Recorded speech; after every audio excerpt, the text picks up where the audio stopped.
some of the, how did you get to the Betty project? You went from trimmer to doing the trim circuit to like. So this job didn't even start with trimming.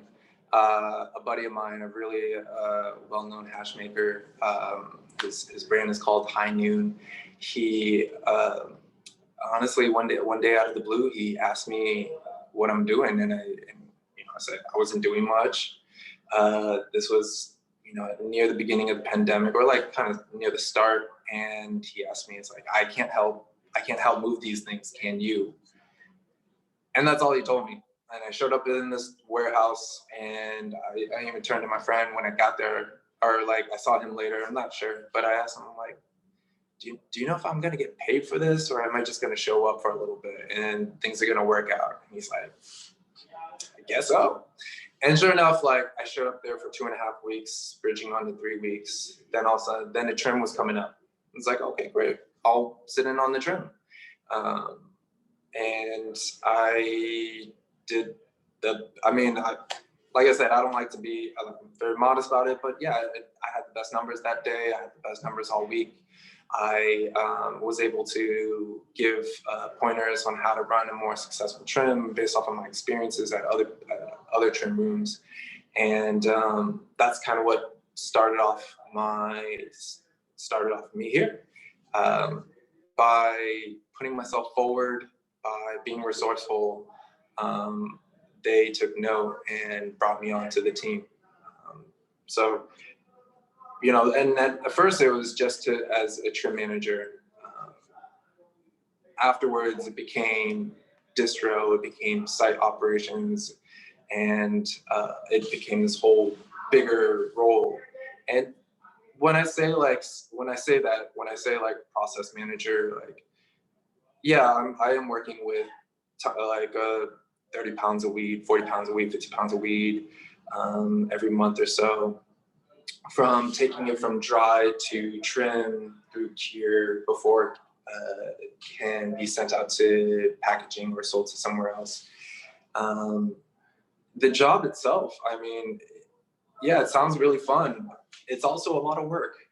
This it's not as glamorous as what people think, and that's okay, because this is hard, dedicated work that the folks in this building put. And if it wasn't for their passion, I would have the same motivation as well. So I definitely work hard because these plants work hard, and the growers who put in forth work hard so that they can look good. Yeah, I mean, the Betty Project is pretty legendary in San Francisco. It's been around since Legacy 30 years ago, and it's created a craft artisanal space. And everything that you talked about as an entrepreneur, just being a bike messenger with weed, you're applying very similar things: logistics, distro, retail, all of that. So that's pretty cool that you guys got to pair up. Yeah, it was a good match. It's a good community. And that's the thing, is like, I think if I were to give, some pointers out to people in the legacy market, traditional market, I definitely would tell them that don't fear what's on the other side. Don't be afraid of it. It may actually give you more benefit than it will hurt. I think there's a lot of changes in this world right now that I think would be more conducive with considering how to build your brand over time, past you, and not just chase the money. Let's talk about since you're talking about legacy, let's talk about some of the differences between underground and the mainstream. What do you think is the best and worst part of each side of the fence? For underground, the best thing about being underground is the money. Like, you don't have to work for the man. The man ain't taxing you. But the worst part about it is, I think, the loss, the accountability, like how easy a pound of weed disappears, whether that's through, parsing it out, or just how it just slips through someone's hands. There's don't get me wrong, I still work with a lot of folks who are in that mentality of things going go, go, go. and not paying attention to your books and not seeing where everything is going. And then all of a sudden you're wondering, like, why am I losing money? You know, far too many times have I seen that paranoia set in with somebody where it's like, there should be 25 pounds and we're missing 5. And it's because no one remembered to write down that the 5 pounds were sold the day before to who's it's, but because it was such a fast interaction, no one knows. Yeah, I think that's the biggest win is being able to be accountable. So that's why I really love this side of the business. It's like, yeah, I'm not making as much money, but what I'm not earning in monetary value, I'm earning in intrinsic. I've gained so much knowledge of being able to be in this space, being able to finally be out there in the open and talk to folks. I've had other messengers who quit the game and decided to grow either commercially, residentially, or something of the like. And being able to connect with folks on that level is pretty special. And why should you, what's your opinion on, like, why should you become part of the regulated market? Why you should be able to knowledge, the people, the community. It's like having gone to, it's pretty cool when checking out like events like Emerald Cup or High Times and seeing all these passionate folks putting out their product that it's well tested, that doesn't have trace amounts of something that may be harmful. Having good, clean weed is really important. I know a lot of the backdoor stuff that people may get there out in the streets. It's not like, yeah, it's good weed, but it could be better. And being able to have clean medicine for folks is important. Being able to give them access to that medicine is really important. And I definitely believe that this medicine helps people and helps their well-being. That's what I support. Awesome. And what's on the horizon for you next, Six?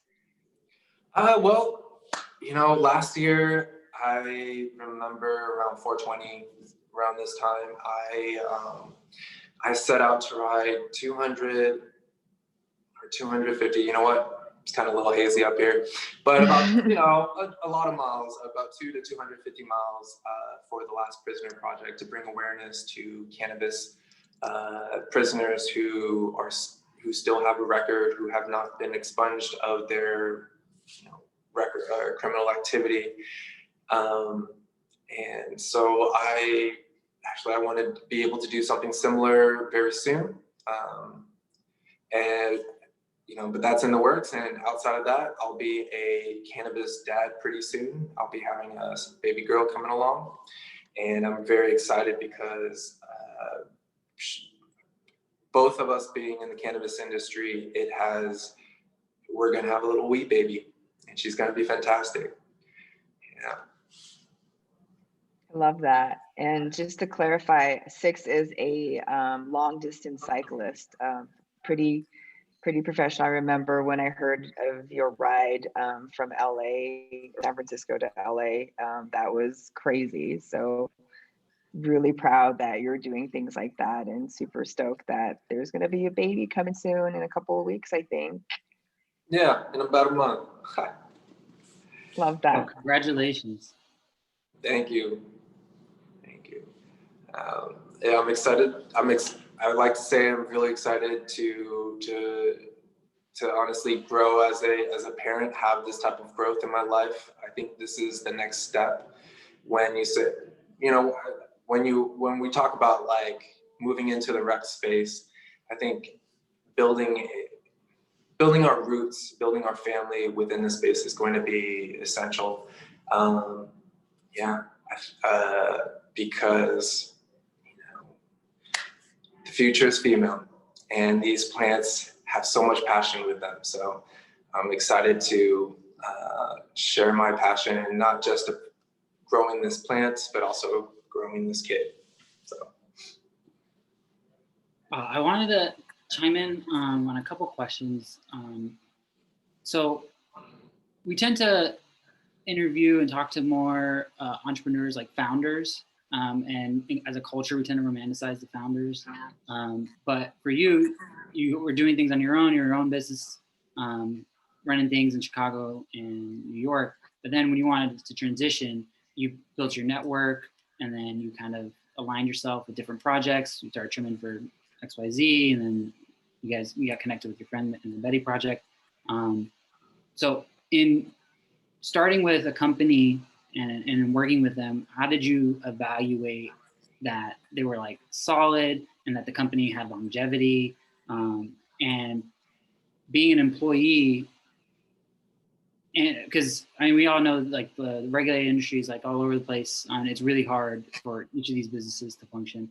So how did you balance like negotiating benefits, choosing the company? Why go that route instead of starting when you're your own? If you could give some kind of insight on those kind of dynamics. In the underground aspect, it's really easy to start your own. I mean, if you have a little bit of product, you can push it out wherever, whenever, and I like it because it gives a lot of freedom. In the underground, there's a lot of freedom when you're on your own, entrepreneur, or trying to make it on your own. The rec space is more about, it's about the community, it's about the group, because no one can function on their own. And if one person tries to do it on their own, unfortunately, I mean, it doesn't last long.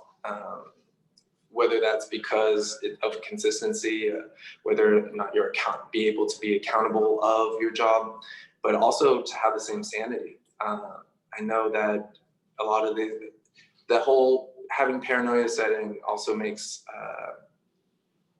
like paranoia of bad moves and stuff. That creates tension over time, and I've seen some folks just kind of go crazy trying to run their own business. But when you have a group of folks, you're able to share a responsibility, right? You're able to gain knowledge because now you're having this collective hive working together. Any one person trying to take on the plants themselves, it's them embodying it. And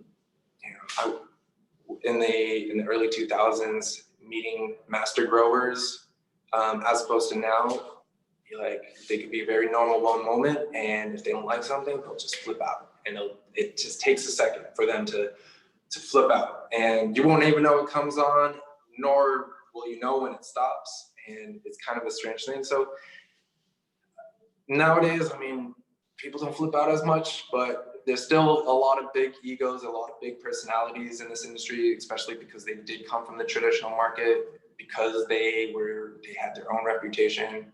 And so, I mean, not a whole lot of difference, I guess, in that realm. Like, there's big egos in the underground, there's big egos in the rec space. Yeah. I hope I answered your question.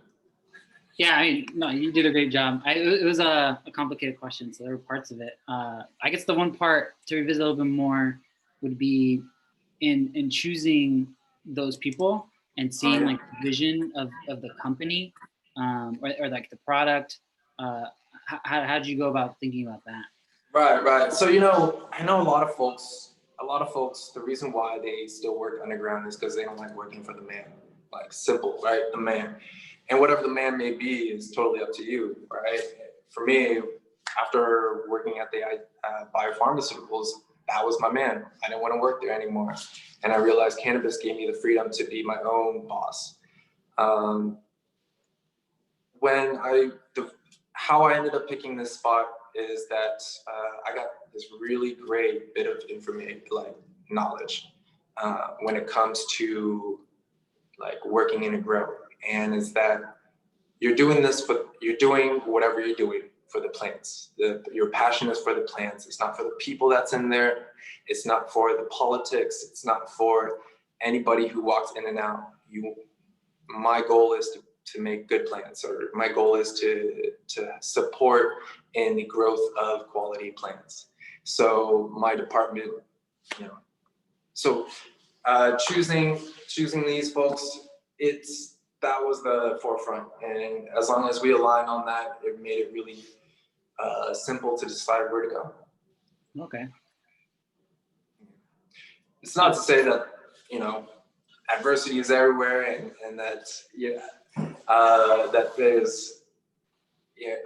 there's never a host of problems. I actually was thinking about how similar messengering and cannabis really was. I mean, like in messengering, there's terms like, you get your tags or your packages, and there's the next day, which is like a 24-hour. There's short and long gains. There's 60 minutes, 30 minutes. There's rushes, right?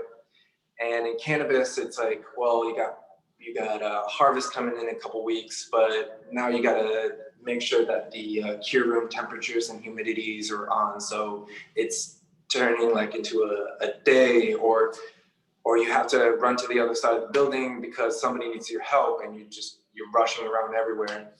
And the biggest similarity is that it's always about putting out fires. Like there's never like a day where something can't go wrong. And the day you become too confident that something's gonna be okay and you try to leave for a while, something goes wrong. So it's about putting out the fires. It's about being comfortable with these heightened situations where people are going to get very intense and being able to manage.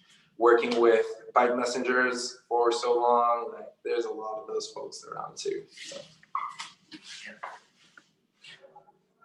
Yeah. Switching gears a little bit, I know you got some dope, strange, quirky, however you want to call them, stories of at least one customer either like going crazy, like buying your whole inventory, or then you show up to a party and then everyone just like, oh, it's the weed man. Like, what do you got? Like, I'm sure there's that. You have to get. I don't want you to go without giving us one of those juicy, random stories where this series of events are unpredictable. Yeah, I was definitely the weed man, and I definitely enjoyed sharing weed. But I remember back in LA, I remember I was part of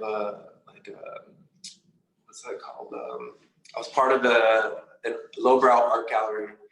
Like some of the greatest lowbrow artists came through, and I mean, I can't think of any names, but they're just like super weird folks. And I remember like being the weed man is like, the place always was stanky, it was always good, but when you're tossing joints from the second story to like all these people dressed up in like latex or like horse outfits, or like just like mixed in with like Harajuku girls, and like just like all of the weird LA can bring out, it's a pretty special feeling, man. Like you never felt like the weed man until you give it to a bunch of freaks.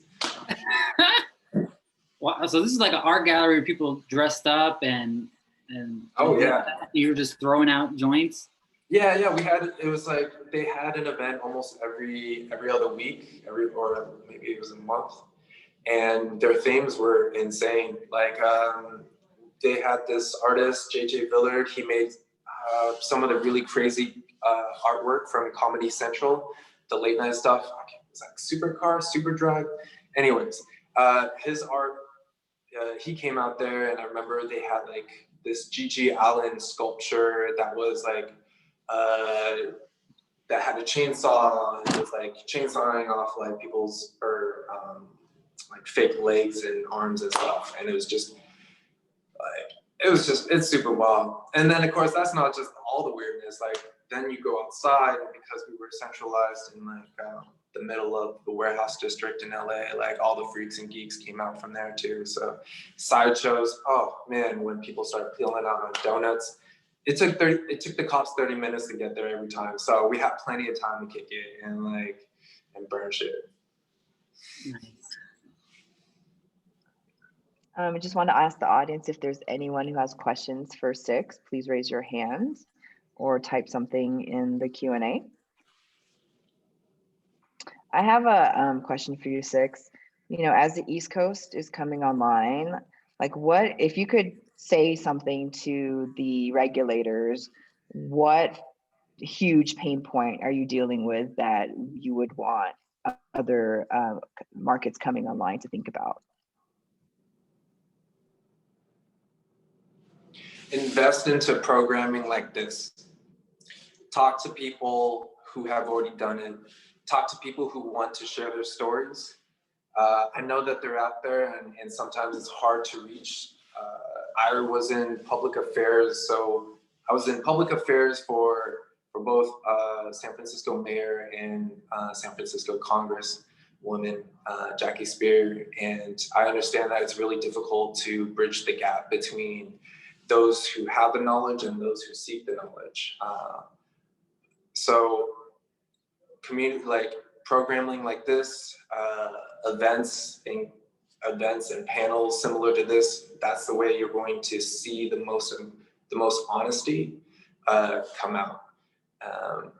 You know, otherwise it's like, I think what was part of the other programming, it's reaching out to, I mean, it would be about, you know, folks like us reaching out to the regulators or reaching out to these panels who are making decisions based off of previous things that have happened. Yeah. On the Revel. Awesome. Well, thank you so much, Six, at time.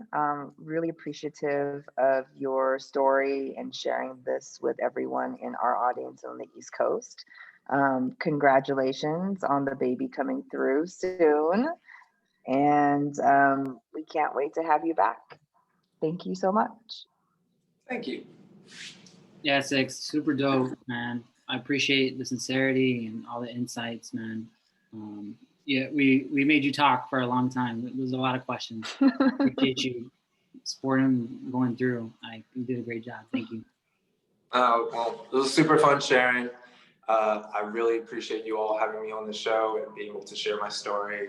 Appreciate you sharing, you know, POC's person of color story and giving me this highlight. That was great. We're very honored. Thank you again, Six. Have a beautiful day, everyone. Thank you, everyone who is joining us on Zoom and our YouTube channel. And we will see you next week, 7 p.m. Thursday with Uncle Damian Posey. Thank you again, DJ Oscar.